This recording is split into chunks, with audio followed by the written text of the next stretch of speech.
The first chip in the porcelain veneer of my life wasn't the cut of the card, but the sound it made when it landed.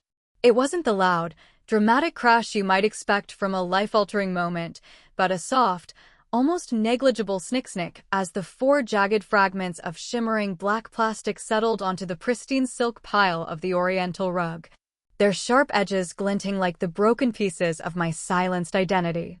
It was a sound that, for me, weighed more than the marble plinth of the sculpture standing sentinel in our entrance foyer, a piece he claimed to have personally curated. I was Eleanor Sterling, all 78 years of me, and for the last 40 of those, I had been diligently learning the hard art of being invisible. My husband, George Vance, an imposing figure of 82 with the kind of silver hair and sharp blue eyes that still commanded a room, stood over me, his chest heaving with the manufactured rage of a man terrified of losing his audience. Have you ever been publicly humiliated by the one person who swore to protect you, using the very thing you gifted him? Tell me where you're watching this from before I reveal the real, staggering net worth he thought he controlled. This story is a testament to the fact that the greatest power move is often executed in the most chilling silence. We lived on the 50th floor, just as you heard, but not in some modern glass tower. Ours was a pre-war architectural masterpiece overlooking Central Park in New York, a beacon of old-money elegance, not flashy Miami new rich. The views were indeed magnificent, a sprawling tapestry of green and stone that whispered of generational wealth and enduring status. To the world, George was a titan of industry, a self-made marvel who, at 82, still ran a formidable private investment firm, Vance and Company. And I was his elegant, devoted wife, the one who managed the philanthropy, curated the art, and ensured the annual summer gala was the highlight of the social season. I was his shadow, his backdrop, his quiet, expensive accessory. He was the sun, and I, the aging, barely visible moon, reflecting his glory. Everyone bought the narrative: George's brilliance, George's success, George's generosity in keeping us much younger, by 4 years, a difference he never failed to stress, wife in the manner to which he had accustomed her. The truth was simple, and in its simplicity, devastatingly cruel. Every dollar, every asset, every deed, every piece of art in that entire $70 million duplex belonged to me. The foundation of our wealth wasn't in some audacious modern IPO or a lucky stock gamble. It was in the steady, strategic accumulation of real estate and blue-chip stocks I had inherited and managed since I was 43 years ago. Well, before I met the charming George.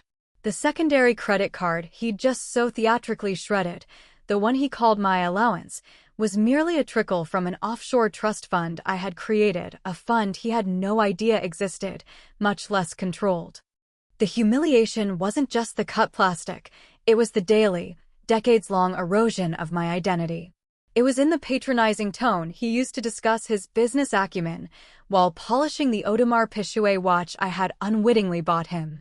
Every time he drove his latest Bentley, the lease for which I signed, or boasted about the Rothko in his study, a piece I had purchased at auction, a piece of my soul withered. I, a woman with a master's in economics from Columbia, had become little more than a silent administrator of his massive, fragile ego. The transition from partner to pet had been insidious, slow, a chilling masterclass in control. Early on, he'd used that deep, trustworthy voice to say, "My darling, let me handle the heavy lifting. You manage the social calendar and the staff, that's your forte." Head over heels, and frankly weary of the relentless pressure of managing a gargantuan fortune, I agreed. I thought I was delegating, trusting a partner. Instead, he systematically retitled accounts, made himself the sole administrator of our primary trust, and slowly, gently, like a creeping vine, choked out my access and my voice. The apartment, a family asset passed down through generations, became his museum. The silence was suffocating, especially at our carefully orchestrated social events. His friends, younger partners, eager sycophants, all treated me with an unnerving, glazed-over politeness. They'd praise my dress, my perennial youth, the impeccable seating chart. Never my mind. Never the shrewdness that paid for their canapés. I tried, a few years ago, to interject in a conversation about market volatility. George simply laughed, patted my hand, and announced, "Oh, Eleanor loves to read the Wall Street Journal. Bless her heart." Such a little academic. He reduced my expert insight to a whimsical pastime in a single sentence. I was instantly relegated to the ornamental. Tonight had been the ultimate test of wills. A crucial dinner with two key potential investors for his latest venture, a project entirely bankrolled by a loan secured against my property in the Hamptons, a fact they, naturally, did not know. He'd spent hours in his study, pacing and preening. "This is it, Eleanor. This deal secures our legacy, my dear," he'd insisted, not meeting my eyes in the mirror. I watched the scene unfold from my armchair, a cold, hard clarity settling in my gut. He wasn't asking for money. He was using my money as collateral to build a kingdom made of nothing but his own breath. I felt no pain, no immediate anger, just the quiet, terrifying realization that the man I married was a charming, sophisticated thief, a man utterly terrified of his own mediocrity, and I was his primary victim. The intelligent, capable woman who had built this fortune had long since vanished behind the mask of Mrs. Vance. As we prepared to leave, a final, chilling observation cemented my resolve. He stormed toward the door, already late, already agitated. I paused, looking into the antique hall mirror. For a fleeting instant, the dutiful wife was gone. I saw a flash of the old Eleanor, the one who negotiated estate deals and managed a multi-state portfolio with ruthless efficiency. George, impatient, turned back. "Are you coming, Eleanor? We can't be late. My future depends on this." I didn't correct him aloud, our future, but the thought was a lead weight in my chest. I knew something had to give. I just didn't realize it would be the tether of my own dependence.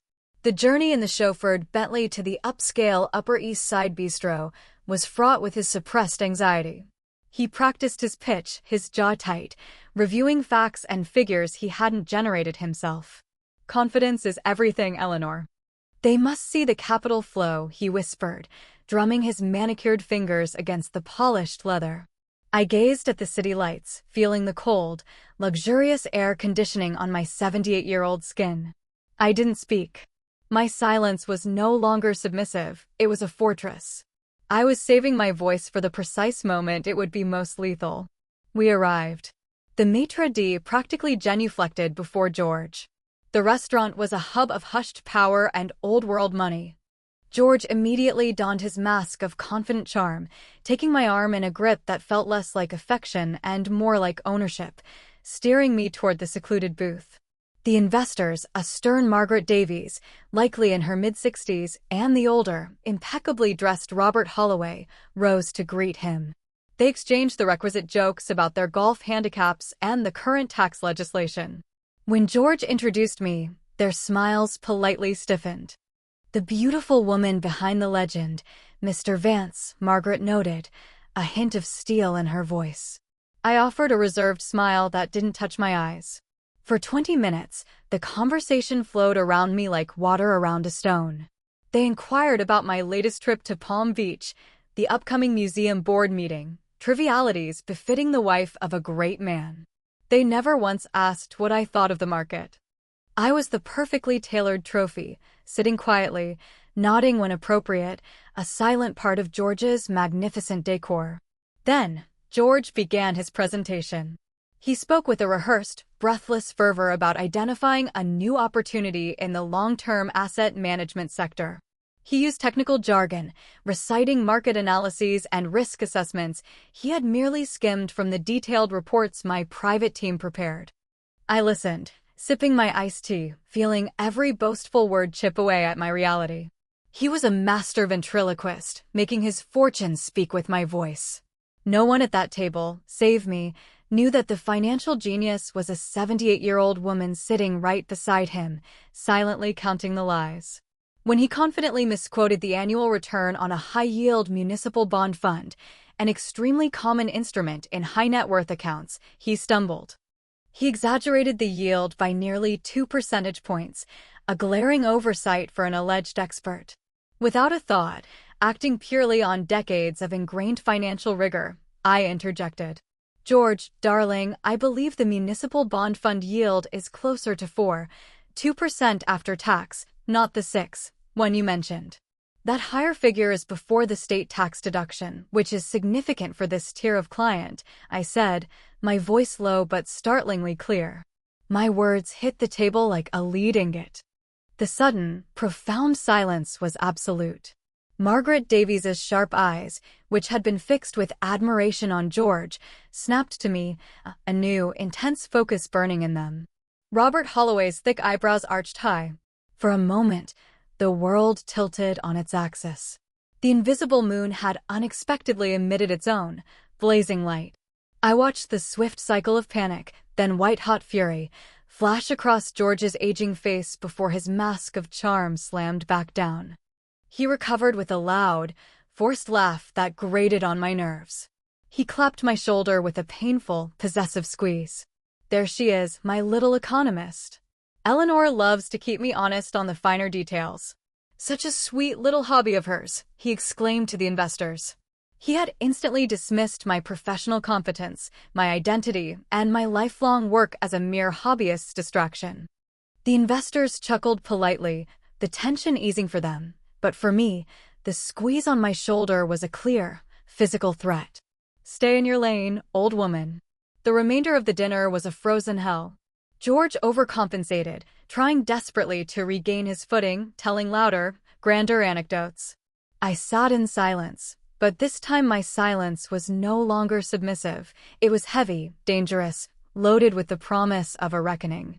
Margaret Davies continued to steal glances at me, not with pity, but with a strange, analytical curiosity.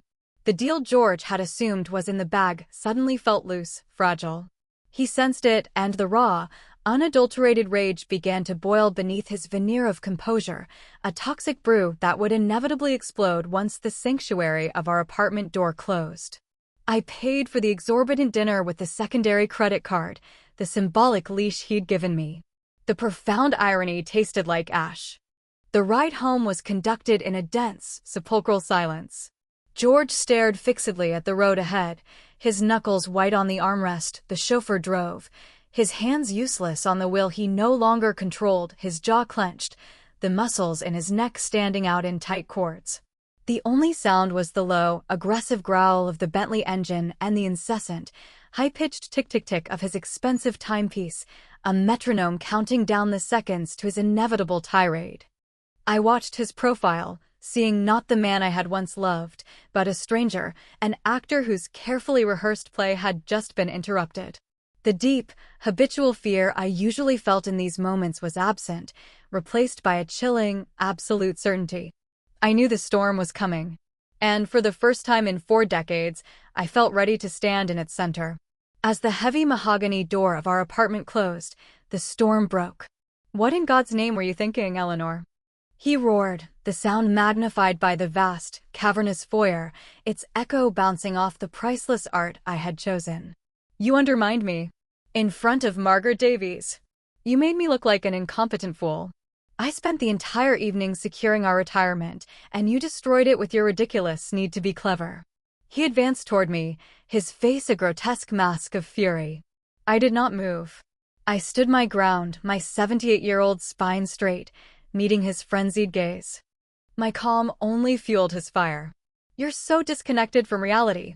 You have absolutely no idea what it takes to earn the money you frivolously spend," he spat, his voice trembling with icy, self-righteous indignation.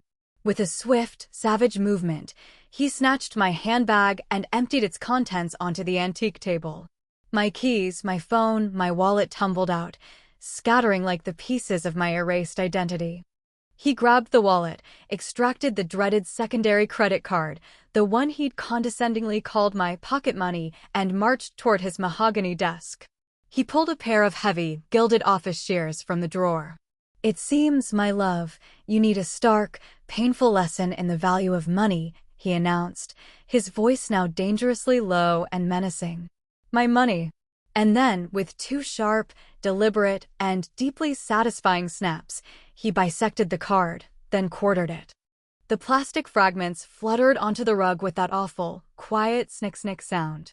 George stood there, chest heaving, the scissors still in his hand, a look of savage, triumphant vindication contorting his features. He expected the tears, the pleas, the breakdown. He expected me to crumble, to beg forgiveness for daring to challenge his authority. But all he received was my silence. A profound, dense silence that seemed to suck all the air and triumph from the room. I looked him dead in the eye, and for the first time in years, I didn't see the man I had married. I saw a frightened, pathetic jailer who had just used his final weapon, utterly unaware that the gilded walls of the prison had always been mine to control. He misinterpreted my absolute calm as shock, as the prelude to surrender. "Let's see what you do now, Eleanor," his voice dripped with contempt. "Let's see how you pay for your bridge club luncheon or your boutique shopping. You will learn, the hardest way possible, that everything in this apartment, every single luxury you enjoy, was earned by the sweat of my brow." He swept his hand in a grand gesture encompassing the park views, the priceless art, the entire magnificent deception. Every word was a colossal lie, a final coat of whitewash over a truth I had foolishly allowed to be buried. I did not speak. I simply allowed his furious monologue to run its exhausted course, letting his poison fill the air until nothing remained but the hollow echo of his own deep insecurity. His fury fed on my reaction, and by giving him none, he began to deflate, visibly confused. Then, with slow, deliberate, almost ceremonial grace, I bent my knees and crouched down. My movements were fluid, controlled, not a single tremor in my aging hands. With the tips of my fingers, I picked up the first piece of cut plastic. The half-shattered bank logo stared up at me. Then the second, with my mutilated name, E. Sterling. The third with the last digits. And finally, the fourth. George watched me from above, an imposing shadow whose confusion was rapidly curdling into renewed irritation. "What in the devil are you doing? Are you going to tape it back together?" he mocked, but the conviction had fled from his voice. My behavior simply did not fit his script. A humiliated woman cries. She doesn't move with the focused, unhurried precision of a scientist assembling an equation she has finally solved. I stood, the four sharp, lightweight fragments resting in the center of my palm. They held the collective weight of 40 years of condescension, erasure, and forced silence. I met his eyes again, feeling a frighteningly cold, absolute strength rise from the floor and into my 78-year-old body. "You are entirely correct, George," I stated, and my voice sounded strange, serene, alien. It was the voice of the woman I was before him, now fully resurrected. "I believe I do need to learn how to do that." He emitted a short, sharp, bitter laugh, the sound of relief. He thought he had won. He dropped the scissors onto the desk, an abandoned weapon, and turned toward the kitchen to pour himself a celebratory glass of aged scotch. For him, the confrontation was over. For me, the real war had just begun. I walked toward our master bedroom, my fist clenched around the fragments of my old life. I closed the door behind me with a silent, definitive click. The distant clink-clink of ice hitting his crystal glass was the last sound I would willingly hear from him. I sat on the edge of the silk-covered bed, in the soft, recessed light, and opened my hand. The four pieces of plastic, the symbols of my supposed dependence, no longer looked like keys to a cage. They looked like the pieces of a detonator. I retrieved my personal, non-George monitored phone, its screen lighting up my face with a cold, blue glow. For years, this device had been a tool for managing my own charitable foundation and communicating only with trusted family lawyers. Tonight, it would become a weapon of surgical precision. I suddenly remembered a conversation, almost forgotten, with Mr. Robert Sterling, my family's ancient, formidable trust manager. Years ago, when I had foolishly instructed him to add George as an authorized user and administrator on my consolidated main accounts, Sterling's voice, usually a steady baritone, had momentarily wavered.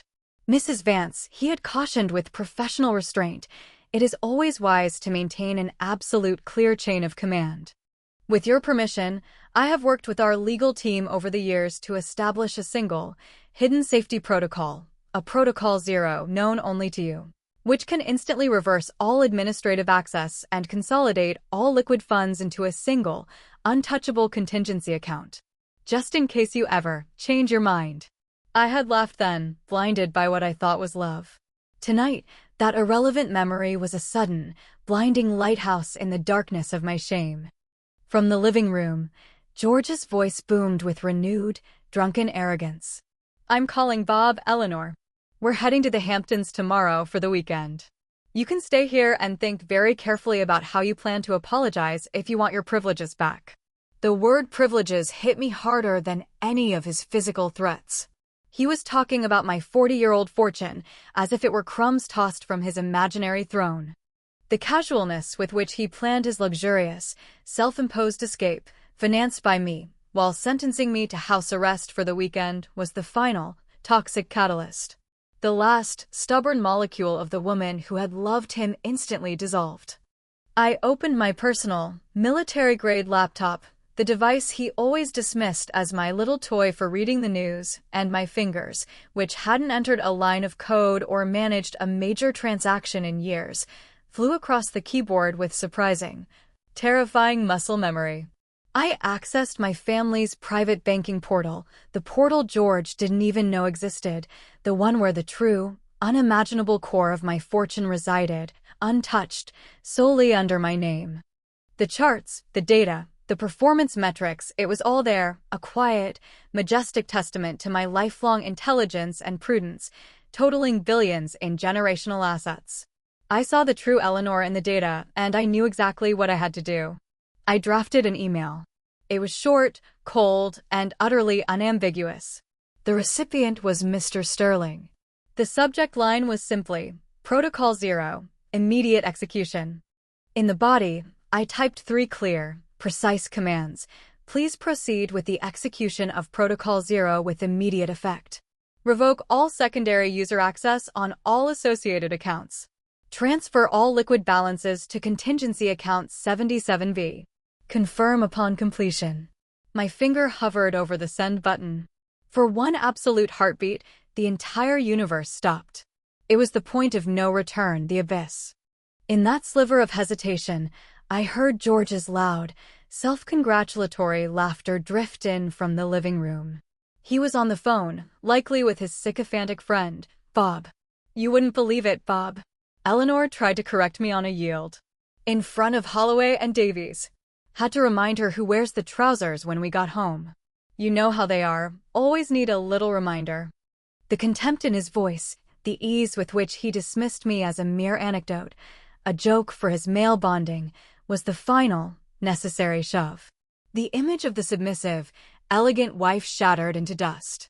With a slow, deep breath, I clicked the trackpad.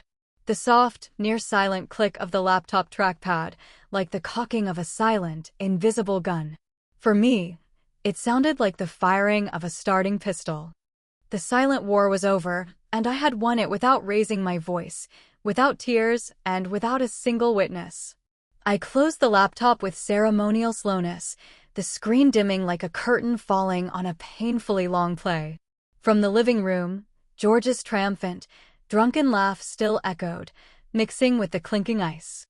He was so utterly lost in the fantasy of his power, so convinced of his ownership, that he had no idea the very ground upon which he stood had just been digitized, sold, and liquidated beneath his feet.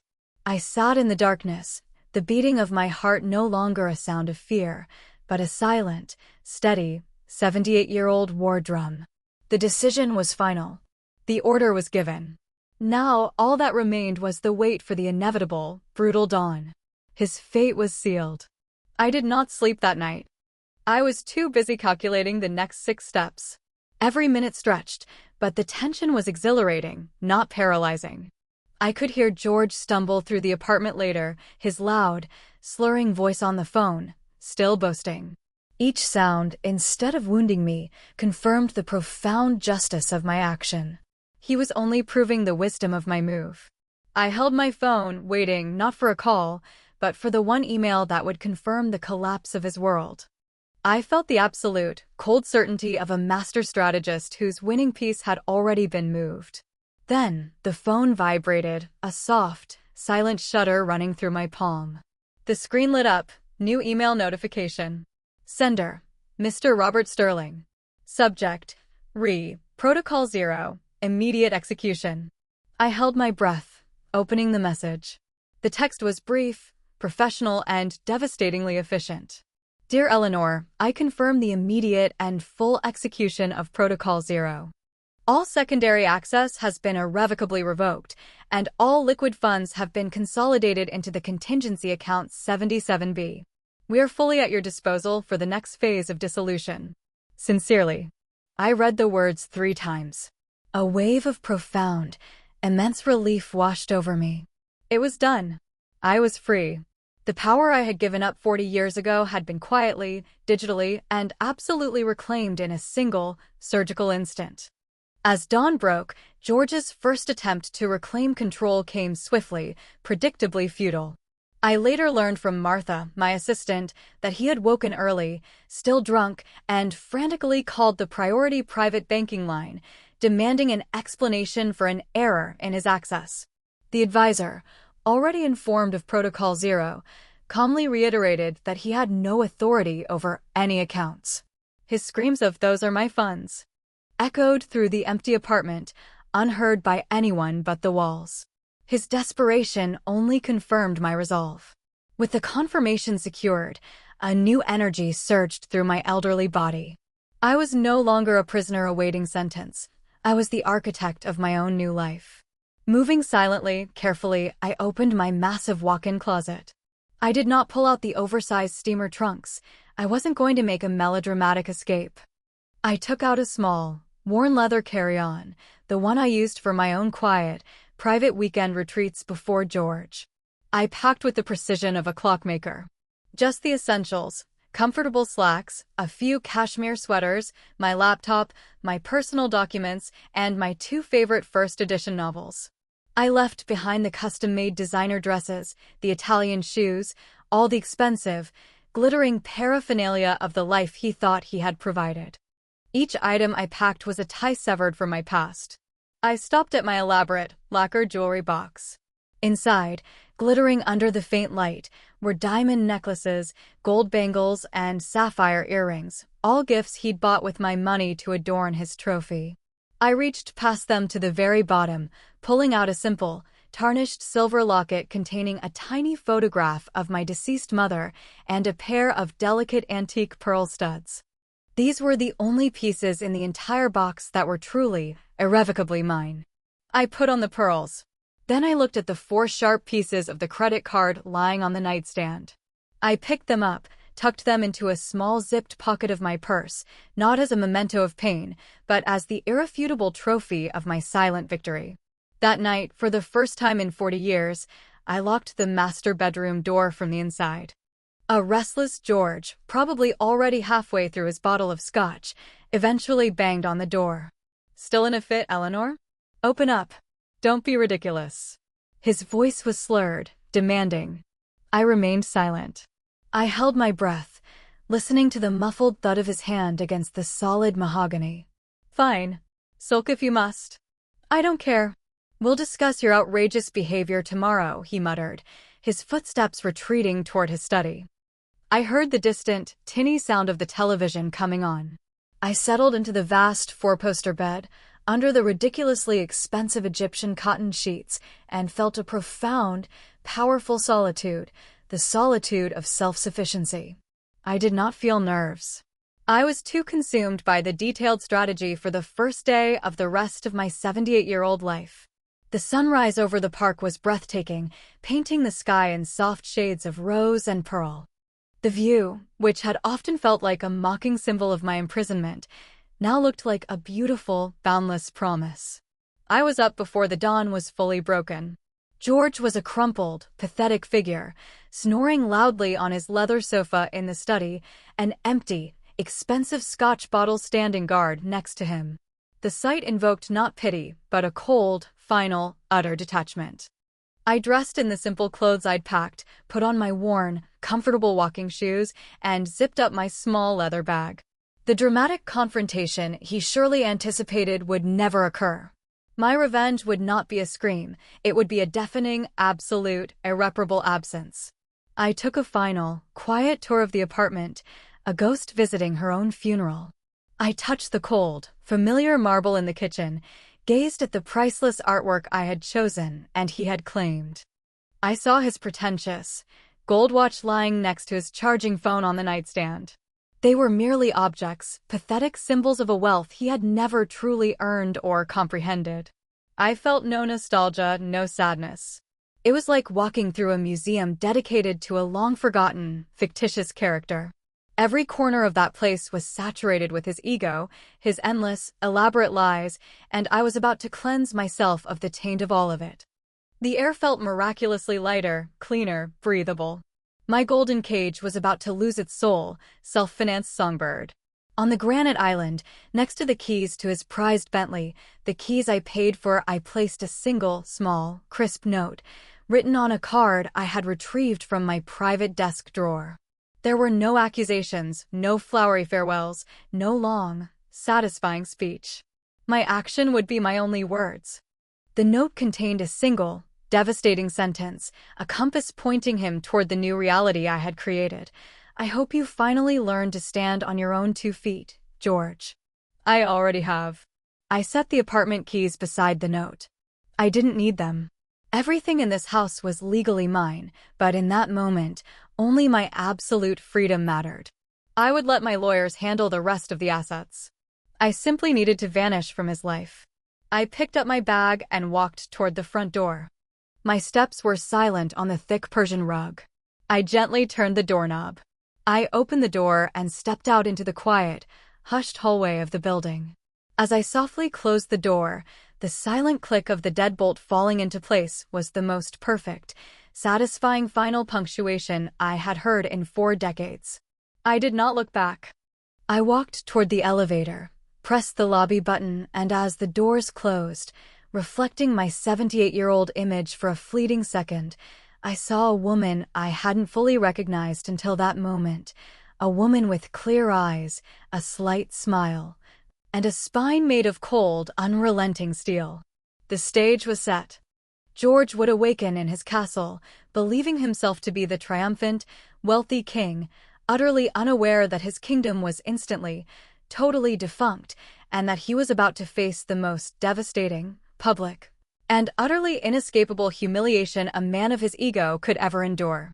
I settled into a discreet, charming boutique hotel in the Upper West Side, a place with a small balcony overlooking a quiet, tree-lined street. The New York air felt different here, less burdened by lies, more real. I didn't feel the nervous need to check my phone every few minutes. I knew the devastating shockwave of my decision would take a few hours to reach George. I visualized him waking up late, his head heavy with scotch, finding the empty bed and the one-sentence note next to the car keys. He would scoff, assuming it was a ridiculous tantrum, a crude negotiation tactic on my part. He would believe I was at a friend's house, waiting for his condescending phone call to return to my privileges. His massive, impenetrable arrogance was his greatest, most profound weakness, and I had counted on it. To George, my departure was not an ending, but a temporary theatrical fit that would be resolved with a patronizing gesture. He was about to discover the staggering price of his complacency. I was informed of the ensuing events through my trusty, highly discreet personal assistant, Martha Johnson, a woman of 70 who had long understood the cold reality of our marriage. George, just as I predicted, woke up annoyed and deeply confused. He saw the note, crumpled it in his fist, and threw it into the massive marble waste bin. "She'll get over it," he muttered to the empty room. There was no panic yet, only irritation at the inconvenience. He showered, dressed in one of his most expensive bespoke suits, and affixed his Audemars Piguet watch, the daily, decades-long ritual of constructing the character of the successful George Vance. He resolved to proceed with his schedule, an immediate way of punishing me by showing that my absence was entirely insignificant. He convinced himself that when he returned, I would be home, chastened and ready to apologize. The very idea that I could have orchestrated a move independent of his control was utterly inconceivable to his mind. He walked out, his confidence briefly shaken, and hailed a cab, the Bentley keys useless for now, to his first stop, the most exclusive, ludicrously expensive gourmet food store on Madison Avenue, the kind of place where money literally talks. His plan was to buy an extravagant array of imported cheeses, single-origin coffee, and vintage charcuterie, part of his ongoing performance as the generous, successful host. He strode through the aisles, filling his shopping cart with a majestic indifference to the astronomical prices, feeling like the unquestioned master of his universe. Each item he tossed into the cart was a silent affirmation of his untouchable status, palpable proof of the abundant life he had supposedly built. He was unknowingly purchasing the final feast for a future that no longer existed. The cart was overflowing, a colossal monument to opulence totaling thousands of dollars. He approached the express checkout line with his characteristic, arrogant smile, greeting the cashier by name. He was a regular, a local celebrity. He spoke loudly on his phone with one of his partners, confirming a major business luncheon. "Yes, I'm bringing the best of the best, as always," he boasted, sliding his gleaming black, exclusive credit card across the terminal. He waited for the instantaneous approval beep, the sound that always signaled his financial dominance. Instead, the small screen of the terminal flashed two brutal words in blood-red capital letters: "Transaction declined." George's practiced smile immediately faltered, his expression freezing for a terrifying fraction of a second. "Run it again." "Must be an error in the machine," he snapped at the cashier, his tones suddenly sharp with anxiety. The cashier complied. "Declined," the terminal repeated. The small crowd forming behind him began to rustle with impatient murmurs. He felt the humiliating burn of their stares. The profound, visceral humiliation, the very feeling he had inflicted on me the previous night, began to prick his skin. He snatched the card, pulled out his solid gold American Express black card, his ultimate emergency reserve, and handed it over. "Try this one." Immediately, he demanded. The result was identically devastating. Declined. A paralyzing, cold panic finally began to seep through the meticulously crafted cracks in his composure. His tanned, confident face visibly paled. "There must be an internal banking problem," he muttered, more to himself than to the growing, interested crowd, as he stumbled back from the register, leaving his overflowing cart of false status and expensive groceries sitting like a discarded monument. Humiliated and furious, he pulled out his phone and dialed the number for the priority private banking line, the number that always answered immediately with deference and reverence. "This is George Vance," he barked into the receiver when the private advisor answered. "There is a major problem with my cards. They are being rejected. Fix this immediately." There was a brief, profound pause on the other side of the line, followed by the soft sound of a keyboard clicking. The advisor's voice returned, but its tone had undergone a chilling transformation. It was formal, cold, devoid of the customary deference. "One moment, Mr. Vance. I am reviewing your updated profile." George expected an immediate apology, an explanation about a temporary technical fault. What he received was the sound of his entire world crumbling through the telephone earpiece. The advisor's voice was that of an executioner reading a final sentence. "Mr. Vance," the advisor began with a clinical precision that cut through the noise of the supermarket. "I have a notification here. Effective as of 1:15 a.m. this morning, your status as an authorized secondary user on all accounts associated with this portfolio has been irrevocably revoked." George gasped, a choked, pathetic sound. "What? That's impossible. Those accounts are mine." I could picture his nervous, incredulous, almost hysterical laugh. The advisor continued, utterly unmoved. "I'm afraid you are profoundly mistaken, sir. The sole, legal owner and principal beneficiary of the entire consolidated investment fund, checking accounts, and all associated lines of credit is Mrs. Eleanor Sterling, your wife. Per her direct, binding instructions, which were executed under Protocol 0 and confirmed this morning, all secondary accesses have been permanently eliminated, and the joint account you shared has been formally dissolved. All funds have been transferred to a new, exclusive contingency account to which only Mrs. Sterling has access. The silence that followed his final words must have been absolute. I could visualize the scene with perfect, terrifying clarity. George standing next to the imported olive oil display, the phone glued to his ear, his face cycling through disbelief, then naked panic, and finally, pure, unadulterated terror. The firm, the business, the cars, the apartment. His entire world. His voice, now barely a raw, choked whisper, stammered, "But the assets? The company funds?" "Sir," the advisor concluded with chilling finality, "according to our records, you do not and have never owned any financial asset in your name through this institution. Is there anything else I can help you with today?" The question was a final, cruel formality. There was nothing more to say. The titan of industry was a fiction. The financial genius was a fraud.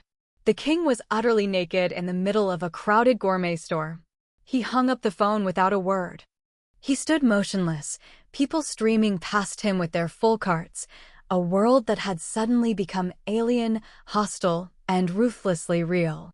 He had to abandon his magnificent purchase, walking out with his head bowed, feeling the phantom weight of hundreds of invisible eyes upon him. He walked out into the brilliant, unforgiving New York sun, which suddenly seemed too raw, too revealing. The Bentley, parked in the VIP front row, was no longer a gleaming symbol of power. It was a confiscated metal cage that would soon be towed. He sank into a cab, the Bentley keys mocking him, and the crushing, absolute truth finally hit him. He had never, for a single second, had his own money. He had only had access to mine. While this devastating, humiliating scene unfolded miles away, I was sitting peacefully in a quiet, sunlit cafe in the Upper West Side. I had just bought a latte and a warm scone with a new, temporary debit card linked solely to my contingency account, a card bearing only my name, Eleanor Sterling. I did not feel a violent surge of triumph or a burst of vengeful joy. What I felt was a profound, overwhelming, beautiful calm. It was the absolute serenity of justice, the quiet satisfaction of having reclaimed what was mine. Not just the money, but my name, my story, my stolen identity, and my rightful power. The humiliation he had inflicted with noisy, theatrical scissors had been violent and temporary. My response had been silent, digital, and absolute. I did not need to scream to be heard. I only needed to remember who, at 78, I truly was. I reached into my purse and felt the small, reassuring bulge of the 4 plastic fragments. I pulled them out and placed them on the table next to my coffee cup. They were no longer the fragments of a public humiliation. They were the perfect, 4-piece trophy of the silent, final battle I had won. They were the silent testimony to the very last lesson George had unwittingly taught me, how to live without his money. And the answer was elegantly simple. I lived wonderfully, because it had never, for a single, fleeting second, been his. A nearby waitress came over to clear an empty sugar packet and glanced at the 4 broken pieces of plastic on my table. "My goodness, ma'am, looks like someone violently broke your card," she noted. I offered her a genuine, heartfelt smile, the first one in decades. "On the contrary, dear," I replied, my voice steady and light. "I believe someone just finally, irrevocably fixed it."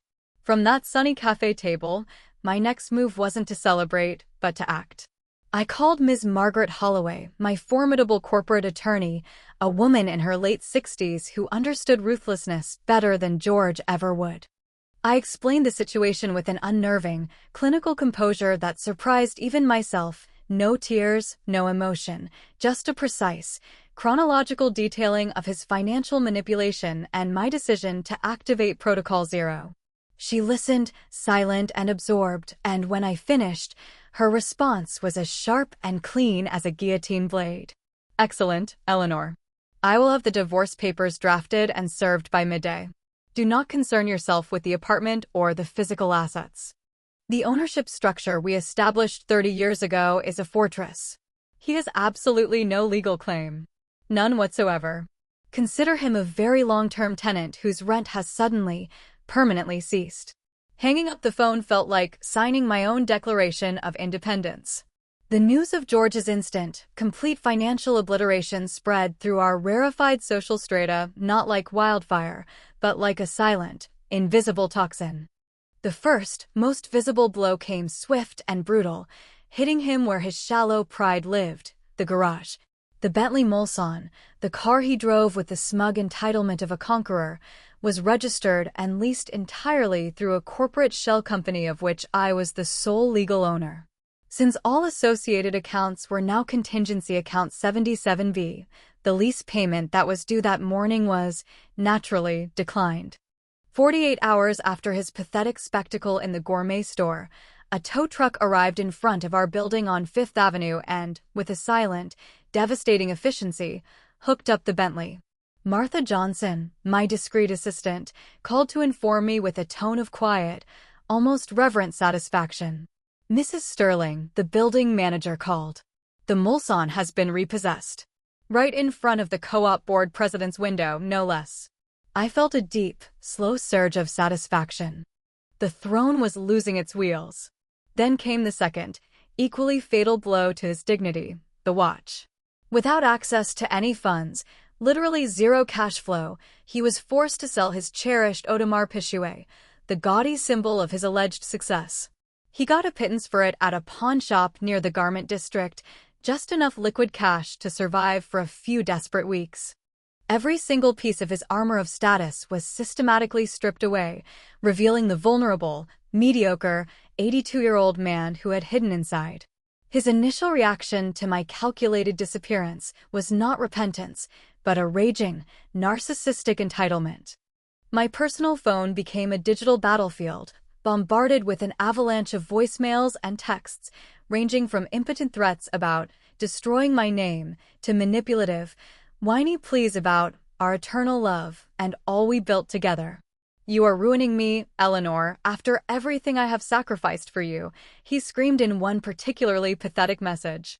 His voice was broken, not by pain, but by the absolute, hysterical rage of having lost all control. I responded to precisely none of them.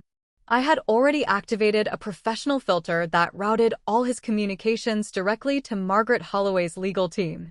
Silencing his noise was my final, greatest act of reclaiming power. His voice, which had dictated the direction of my life for 40 years, was now nothing more than an impotent, recorded echo in a digital file I no longer needed to open. I moved into a beautiful, quiet co-op apartment in Gramercy Park, a property I had owned outright since the early 1990s. It wasn't the ostentatious, massive penthouse on Fifth Avenue, but a bright, minimalist, high-ceiling space with an enormous, lush balcony overlooking a private square. The air here smelled of old brick and blooming jasmine, not expensive cologne and recycled arrogance. I furnished the space slowly, deliberately, with furniture I actually liked, not designer pieces chosen to impress George's board members. I bought books, plants, and a proper French press coffee maker. For the first time since my late 30s, I had a home, not a stage set. Every morning, I sat on the balcony with my coffee, listening to the quiet sounds of the city waking up, instead of the terrifying tick-tick-tick of George's relentless, demanding watch, and I felt a sense of profound, deep-seated peace that no fortune could buy. I was building a life designed for me, not manufactured for his expectations. The divorce process was, exactly as Margaret Holloway had assured me, utterly clinical and entirely unilateral.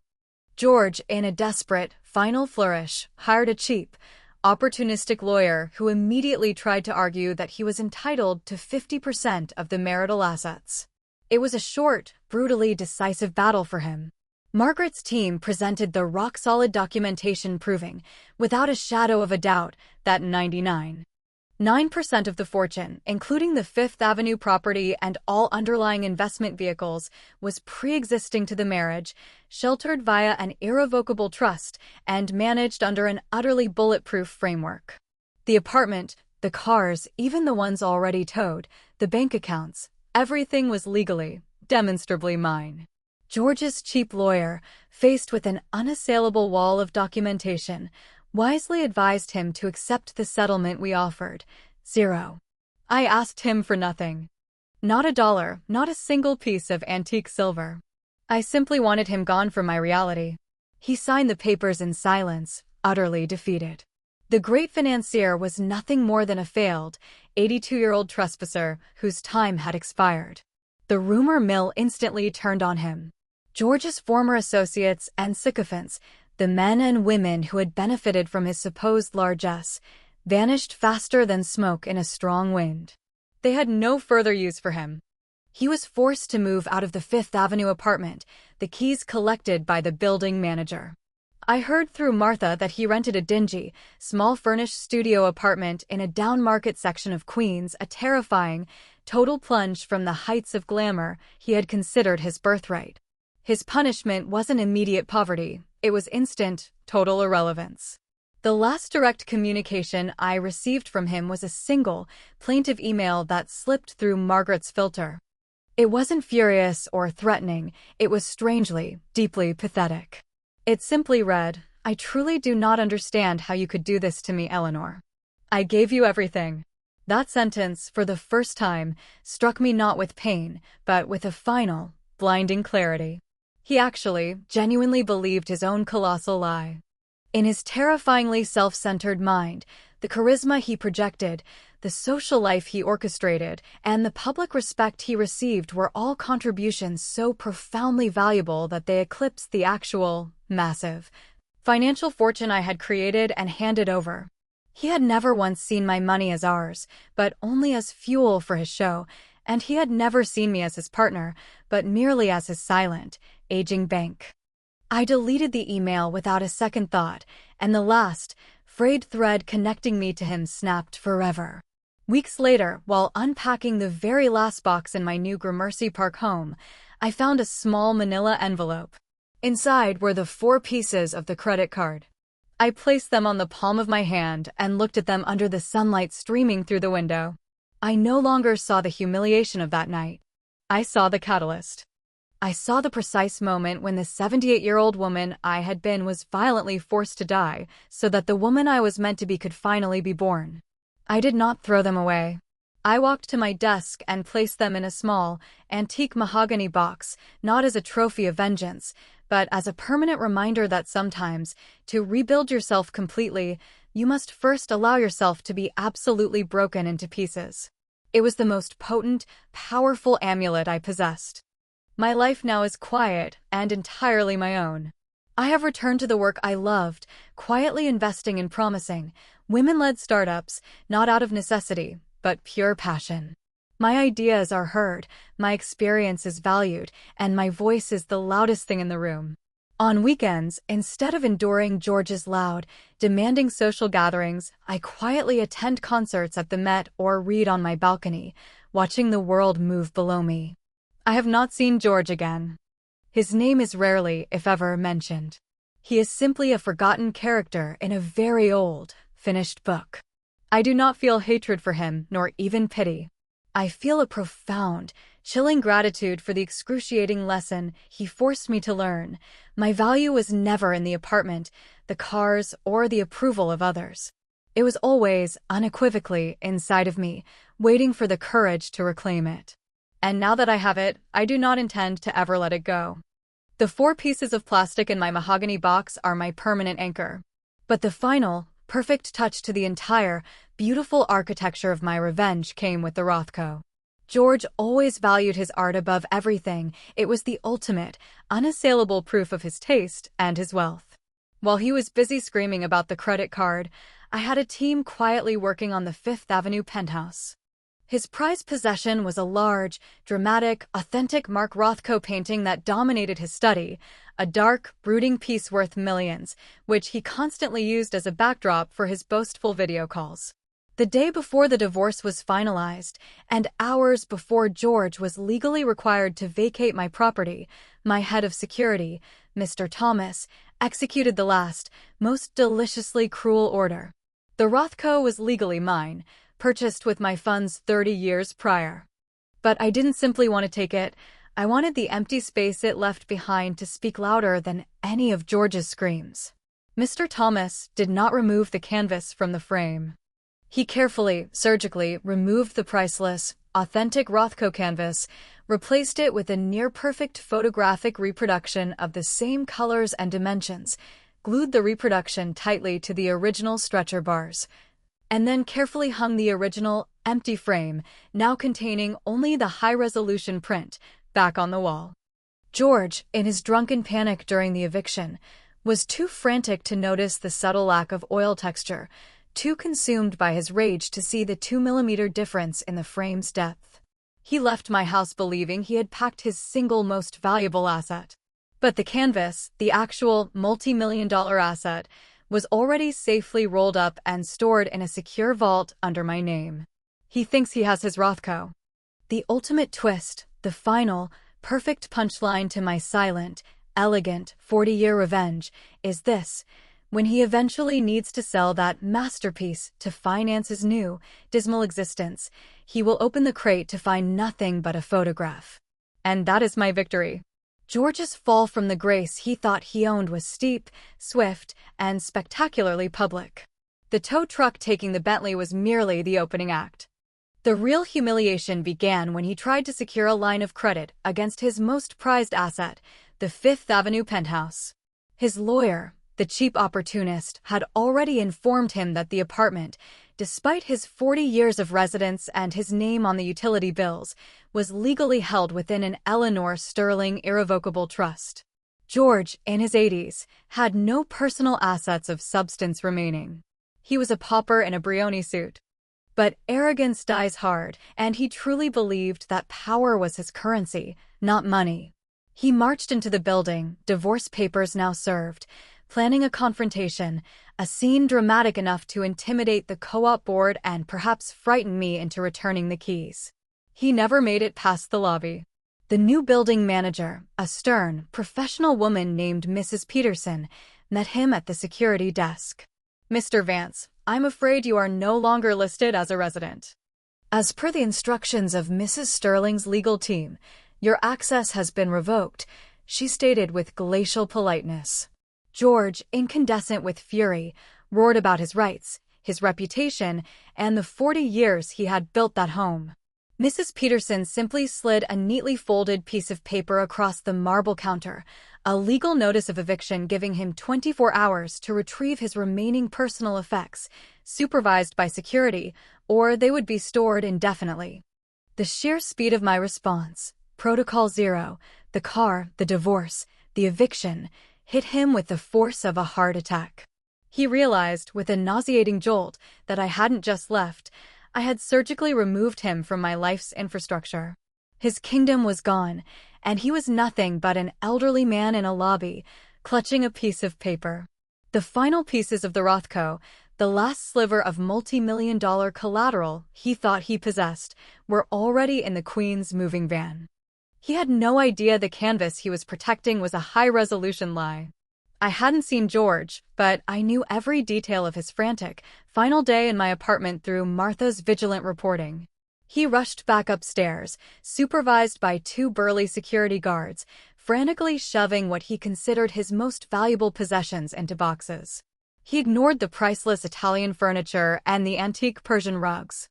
He focused on his self-published memoirs, his expensive leather briefcases, and, crucially, the large, carefully crated Rothko. He was so panicked, so focused on salvaging his legacy, that he never noticed the subtle, 2mm difference in the frame's depth, the telltale sign that the original canvas had been replaced by the print. He spent 20 minutes arguing with the mover about how to handle the Rothko crate, Mrs. Sterling, Martha reported over the phone, her voice barely containing her glee. He was treating the print like the crown jewels. My revenge was not just financial, it was existential. He was dedicating his last free moments in the place he built to protecting a magnificent, worthless fake. While George was sweating over his imaginary fortune, I was making a quiet, final decision. I was not a monster. I was just meticulous. In the grand theater of his humiliation, I realized I needed to leave him one tiny, single, true possession, not out of mercy, but for the profound psychological finality of the act. The next morning, as I sat on my Gramercy balcony, sipping my coffee and reviewing the closing documents for a new tech acquisition, the phone rang. It was Margaret Holloway. George's lawyer was making one last, desperate plea for a small fraction of his personal effects. He's asking for the Rolex back, Eleanor. He claims sentimental value. And the deed to the Florida boat slip. Says it's a family heirloom. I paused, the sun warming my face. I would not give him the watch. That was a symbol of my financial enslavement. And the boat slip was tied to a major tax benefit. But there was something else. Something small, utterly insignificant in a financial sense, yet deeply tied to the man he pretended to be. Tell Mr. Vance's lawyer I will return one thing, and one thing only, I instructed Margaret, my voice clear and unwavering. The framed first dollar he ever claimed to have earned. The one he kept on his study wall, next to the Rothko. He can have that. It's the only true marker of his entire career, after all. There was a shocked silence on the other end of the line. Margaret knew the item, a single, crisp, dollar bill, mounted in a heavy brass frame, with a tiny, self-aggrandizing plaque that read, George Vance, started here. 1968, he often pointed to it on his video calls. It was a lie. His career actually started with my initial inheritance money, a fact only he, and now I knew. It was a prop, a physical manifestation of his self-made myth. But it was small enough, pathetic enough, and symbolic enough of his fundamental dishonesty to be the perfect final gift. A priceless memory of a career that never truly existed. Later that day, a nervous young courier delivered a small, padded envelope to George's miserable studio apartment in Queens. Inside, carefully wrapped in tissue paper, was the heavy, brass-framed dollar bill. He probably clutched it, tears of confused rage and relief burning in his eyes, thinking I had offered a final, grudging acknowledgement of his success. He thought I was throwing him a bone. He was utterly mistaken. I was handing him the final, most definitive piece of evidence that his entire adult life was based on a lie. The single dollar, the framed symbol of his self-made man persona, was the only thing I hadn't paid for, because it represented the only thing he actually contributed to our relationship, his fictional story. Now, 2 months into my new life, I sit here, Eleanor Sterling, a 78-year-old woman in charge of her own massive destiny. I have started a new philanthropic fund focused on elderly women re-entering the workforce, aptly named the Phoenix Initiative. I do this not for George's applause, but for my own deep satisfaction. I look at the 4 jagged fragments of plastic in my mahogany box, and I am reminded that the true power of a woman is not in the approval she seeks, but in the irrevocable systems she creates. George thinks he's escaped with his life and his Rothko. He thinks the worst is over. He has no idea the moment is coming when he will open that crate, see the worthless print, and realize that the dollar bill I sent him is the only true possession he has left in the entire world. That moment, the ultimate, silent realization of his utter fraudulence, is my final, perfect revenge. It is the victory of the strategist over the loudmouth, the quiet truth over the chaotic lie. 2 months had passed, the kind of New York autumn where the air turned sharp and the reality of winter, financial and atmospheric, bit hard. George, now 82 and utterly displaced, was struggling to maintain his facade from his cramped, sad studio in Queens. The single framed dollar bill I had returned to him hung symbolically over his makeshift dining table, a monument to a success that never actually happened. He was living on borrowed time, sustained by the meager cash he'd received for his watch and a rapidly dwindling line of credit secured by a sympathetic, albeit gullible, old friend. But George Vance couldn't survive on pity and instant ramen. He needed capital. He needed the big score. He needed the Rothko. He had spent weeks subtly circulating the news that he was reluctantly considering selling his study's centerpiece, the magnificent, brooding abstract painting, due to restructuring of his portfolio. He contacted a high-end, discreet art dealer who, knowing George's supposed provenance, agreed to a preliminary appraisal and transportation to a Manhattan auction house.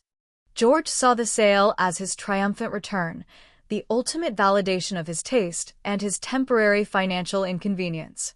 He believed the painting, valued conservatively at $7 million, would be his launch pad back to Fifth Avenue. He was, as always, utterly wrong. The day of the appraisal arrived. I knew the schedule thanks to Martha Johnson, who had her sources everywhere, a skill essential for any successful 78-year-old strategist. George drove his old, battered sedan, a sad replacement for the Bentley, to the auction house loading dock. The Rothko crate, the one he had so frantically protected during his eviction, was carefully unloaded. It was a heavy, custom-built wooden box, a fortress designed to protect millions, now containing the ultimate symbol of his fraudulence.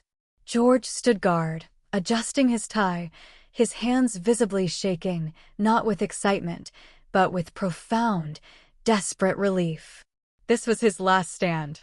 The auction house specialist, a young, impeccably dressed woman with a severe ponytail, oversaw the unpacking. George, puffed up with self-importance, launched into a grandiose monologue about the painting's history, the year he discovered it, and the importance of its particular color field to the modern collection. This piece, he pontificated, represents the absolute pinnacle of my aesthetic judgment, the eye for true, enduring value. He was so busy selling the story that he failed to notice the specialist's brow subtly furrowing as she carefully removed the last of the protective screws. The moment was agonizingly slow. The final screw was removed, and the lid was carefully lifted. George leaned in, ready to bask in the validation, ready to hear the $7 million figure confirmed. The specialist, holding a small flashlight, peered inside the crate. She did not gasp. She did not applaud. She did not look impressed. She paused for a long, silent moment, her expression shifting from professional concentration to one of profound, utter confusion, then finally, to pitying disdain. "Mr. Vance," she finally said, her voice quiet, cutting through George's self-congratulatory silence like a shard of ice. "I am afraid there appears to be some kind of mistake." George's face, which moments before had been flushed with desperate excitement, instantly drained of color. "Mistake? What mistake?" "The documentation is all in order. It's a 1957 canvas. Untouched." He blustered, pushing past her to peer into the crate. He looked down upon the heavy wooden frame and the canvas stretched within it. The colors were there, the familiar dark crimson block bleeding into the deep, bruised purple. It looked, at a casual glance, exactly like the painting he had stared at for 40 years. But something was immediately and terrifyingly wrong. The texture. The subtle ridges of the oil paint, the tactile quality that screamed authenticity and value, were absent. The surface was smooth, unnaturally flat, and under the specialist's sharp light, it possessed a subtle, dull reflectivity that no Rothko canvas should ever have.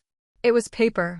A photographic print of a Rothko, meticulously glued onto the original stretcher bars and placed back into the original, multi-million-dollar frame.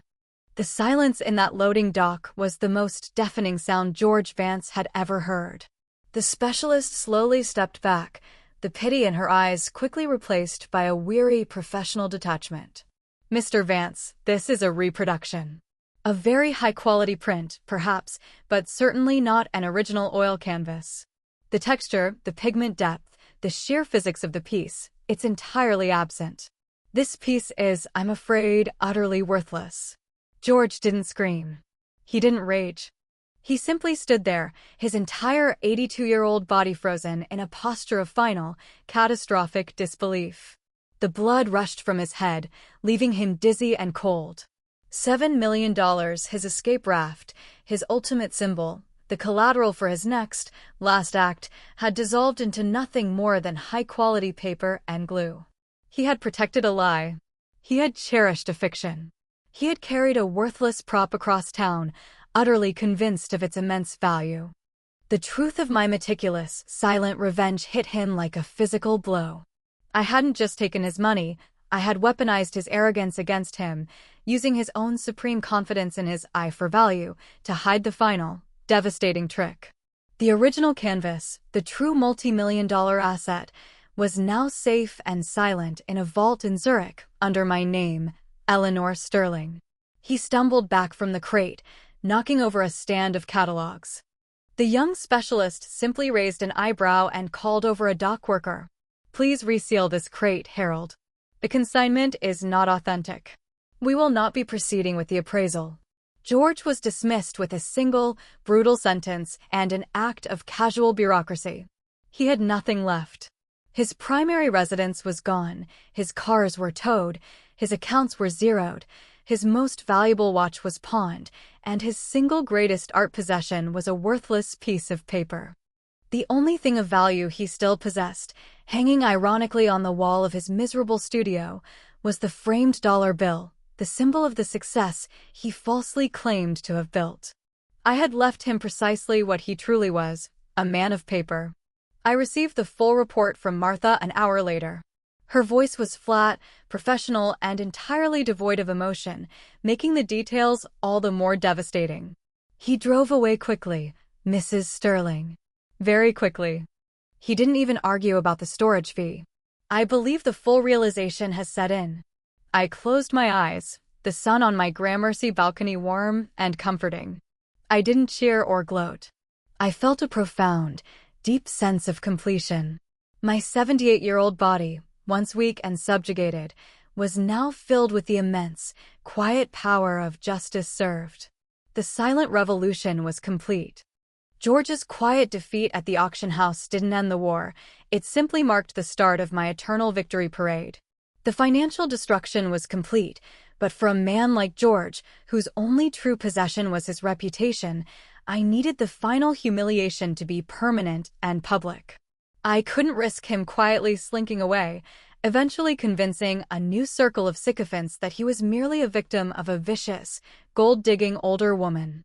My revenge had to be indelible, stamped onto the very fabric of the high society that had always celebrated his lie and dismissed my truth. The instrument of this final, public humiliation was my philanthropic vehicle, the Eleanor Sterling Foundation for Economic Empowerment of Older Women. For decades, George had taken the credit for our massive charitable donations, always appearing at the podium to accept the accolades for his generosity. He had loved the spotlight, the whispers of his name, the flattering articles in town and country. Now it was time to reclaim that stage and rewrite the script. My legal team, led by the formidable Margaret Holloway, executed the final two moves with cold precision. The first was to legally secure all intellectual property and photographic rights associated with the former Fifth Avenue residence, including all archival photographs of George in his study. The second was a strategic, high-profile donation announcement. I orchestrated a massive, public contribution to a major New York university's business ethics program, a sum so enormous it made headlines even in the competitive world of billion-dollar philanthropy. The press release was careful, professional, and devastating. It announced the founding of the Vance Sterling Chair of Financial Integrity. I kept his name purely for the irony, and to ensure he couldn't escape the legacy. The key detail, the sharpest edge of the knife, was in the attribution of the source of the funds. The press release explicitly stated, "This transformational gift has been made possible through the liquidation of long-held personal assets belonging exclusively to Mrs. Eleanor Sterling, including a major piece of abstract expressionist art, which Mrs. Sterling purchased in the late 1980s as a cornerstone of her private collection." George, reading this in his cramped studio, would instantly understand. The long-held personal asset was the real Rothko, the genuine $7 million canvas he believed he still owned in a crate. I had not only sold his last hope for survival, but I had publicly claimed the credit and tied the massive fortune to my name alone, effectively obliterating his entire 40-year narrative of financial genius. But I wasn't finished. The greatest stroke of psychological genius was yet to come. The university, eager to celebrate the donation, decided to dedicate a plaque in the new wing. I, of course, was invited to write the dedication. I chose a single, seemingly innocuous quote, "The greatest power is not in the acquisition of wealth, but in the integrity of its ownership." Pure Eleanor. The final act occurred at the official dedication ceremony. George, utterly irrelevant now, was not invited. The walls of the new wing were adorned with glossy, oversized photographs detailing the journey of the Foundation. I had ensured that one particular photograph was featured most prominently, a stunning, high-resolution, black-and-white print of George Vance, standing proudly in his Fifth Avenue study, preening next to the Rothko. The photo was a perfect, silent monument to his lie. The entire society now knew the truth. George had stood next to a $7 million asset that wasn't his, pretending it was the foundation of his fortune, all while that asset was legally mine. Every influential person attending the ceremony, the judges, the financiers, the socialites who had once admired George, would see the picture and remember the scandalous truth. Eleanor Sterling sold his last, greatest lie to fund a scholarship about honesty. I stood by the podium, now a celebrated benefactor, a powerful, 78-year-old woman whose voice finally resonated with truth and power. I felt the 4 broken pieces of the credit card in the small mahogany box, now permanently situated on my foundation's desk. They were no longer fragments of a past humiliation. They were 4 indelible proof points of my victory. George Vance, 82 and alone in Queens, had lost everything. But worst of all, he had lost the one thing he ever truly cared about, the right to control his own narrative. His life was now an Eleanor Sterling footnote, a warning about the price of dishonesty, immortalized on a brass plaque in a prestigious university wing. The press was relentless. The story of the Vance Sterling Chair of Financial Integrity was a major society sensation. The implicit narrative, the old, brilliant wife selling the Rothko that the husband claimed to own, all to fund a lecture series on honesty, was too rich for the tabloids to ignore.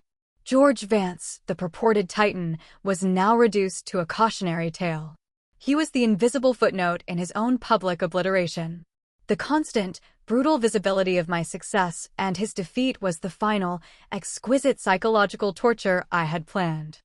3 weeks after the dedication ceremony, on a raw, cold evening, my private, filtered phone rang with a blocked number. I knew immediately who it was. George had finally exhausted his last ounce of pride and every desperate resource. I answered. My voice was calm, entirely devoid of emotion, a cool, indifferent breeze against his looming storm. Eleanor Sterling Foundation, I said, my voice carefully professional. There was a long, shuddering silence on the other end. Then, a broken sound. It wasn't the arrogant, booming baritone of the George I had known. It was the thin, reedy voice of a defeated, 82-year-old man. Eleanor. It's George, he whispered. I waited. I didn't confirm or deny. My silence was my greatest weapon. He had to fill the vacuum. The foundation, the chair, the Rothko, he stammered. You sold it. You sold the real one. To fund integrity. The word integrity tasted like acid on his tongue. I saw the article. I saw the photo, he continued, his voice rising in volume, fueled by a final, desperate burst of fury. You humiliated me. Publicly. You took every cent, every possession, and then you made me a laughingstock. Why? Why didn't you just leave? I took a slow, deep breath, savoring the moment of final, absolute confrontation. This was the moment of complete disclosure, the final turn of the knife. You asked me why I didn't just leave, George? Because you had already taken my life. You turned me into a ghost in my own home for 40 years. I didn't leave your life, George, I reclaimed mine. And the price of my life was the end of yours. He was quiet again, digesting the cold, clear truth. Then his voice dropped to a low, raw plea. The dollar. Why did you send me the framed dollar? It's the only thing I have left. The only thing. I thought you let me keep one thing. A kindness. And there it was. The final question, the reason for the call, the secret I had guarded since the divorce. It was time to reveal the full meaning of my parting gift. I adjusted the phone, letting my voice be utterly clear. Kindness? No, George. That was the most important lesson you ever received. You spent 40 years boasting that everything, the apartment, the Bentley, the Rothko, my fortune, began with that single, framed dollar, your first earned dollar. You built your entire identity, your success, your whole magnificent, magnificent lie, around that single, framed memory of self-made achievement. I took everything you thought you owned, George. I took the cars, the accounts, the art, and the keys to your prison. But I left you that dollar. Why? Because that single, framed dollar, the symbol of your fictional integrity, is the only thing in your possession that was not funded by my money. It is the only thing that is truly, unequivocally yours. A worthless piece of paper that proves you own nothing but a lie. The silence that followed was not merely shock. It was the sound of an 82-year-old man's entire self-conception collapsing in on itself. He hadn't just lost his money, he had lost his very identity, the foundation upon which he stood. Eleanor. His voice broke. It was a strangled sound of utter, final defeat. Goodbye, George, I said, and with the simple, definitive click of the end call button, the 40-year war was finally, irrevocably over. I returned the phone to the charging base and looked out at the lights of Gramercy Park. The peace I felt was absolute, a fortune no one could ever steal again. With the final, defeated click of the phone, the 40-year drama of my marriage to George Vance was over. He was reduced to an asterisk in my newly written life, and his pathetic silence was the final confirmation of my total victory. I never heard from him again. My lawyers handled the few remaining, minuscule administrative details, and George Vance vanished from the Manhattan high society radar as completely as the actual Rothko canvas had vanished from his crate. He became the subject of a whispered caution, a man who, in his old age, had tragically discovered he was financially irrelevant. His punishment was not prison, it was irrelevance. My life, however, did not merely resume. It was radically redefined. At 78, I felt younger, sharper, and more purposeful than I had in my 40s. I was no longer driven by the need to prove George wrong, but by the fierce, clean energy of being authentically right. My days were now my own, filled with activities I chose for joy, not for social appearances. I devoted my time to the Eleanor Sterling Foundation for Economic Empowerment of Older Women, the irony of which still brought a slight, satisfied smile to my lips. We weren't just giving out small grants, we were funding major retraining programs, venture capital for female founders over 60, and legal advocacy for women trapped in financially coercive marriages. I was using the fortune George claimed to own to dismantle the very system he represented. The 4 sharp fragments of the credit card now sat not in a hidden box, but in a small, elegant lucite display cube on my foundation's desk, a silent, powerful talisman. They served as a daily reminder not of the pain, but of the catalyst. They were the physical proof that sometimes, the destruction of the old self is necessary for the birth of the new. I often caught the eye of a young, fierce lawyer or a recently empowered elderly client looking at the broken card, and they would ask about it. I never told them the full story, only this. That is what happens when you finally stop funding someone else's fantasy. The greatest luxury I discovered in my new life wasn't the peace of my Gramercy Park co-op or the quiet solitude of my newly reclaimed schedule. It was the absolute, unassailable honesty of my own voice. For 40 years, I had confused George's aggressive noise with strength and my own careful, strategic silence with weakness. I had been catastrophically wrong. George's loudness was a desperate mask for his profound insecurity. My silence was the necessary space where power was calculated and ultimate action was forged. True strength, I learned, does not need to shout. It does not need to break things or humiliate others to prove its existence. True strength is a lawyer's unblinking memo, a single, coded email sent in the stillness of the night, and the serenity on the other end of the line when a self-made man's world collapses.